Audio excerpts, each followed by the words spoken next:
খুলনায় নিষিদ্ধ জঙ্গি সংগঠন আল্লাহর দলের স্থানীয় নেতা মোহাম্মদ হাফিজুর রহমান সহ ৮ সক্রিয় সদস্যকে গ্রেপ্তার করেছে র্যাব।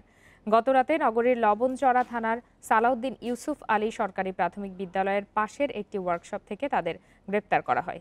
এ সময় ১৩টি মোবাইল সেট, নগদ ১৯,০০০ টাকা, উগ্রপন্থী নথিপত্র উদ্ধার করা হয়।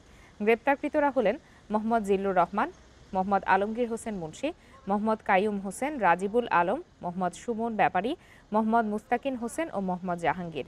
র্যাব ৬-এর পরিচালক লেফটেন্যান্ট কর্নেল রওশনুল ফিরোজ জানান, নাশকতার জন্য তারা বৈঠক করছিলেন। গোপন খবরে অভিযান চালিয়ে তাদের গ্রেপ্তার করা হয়েছে। গত ১.৫ বছরে নিয়ে আল্লাহর দলের ৪৩ সদস্যকে গ্রেপ্তার করেছে র্যাব।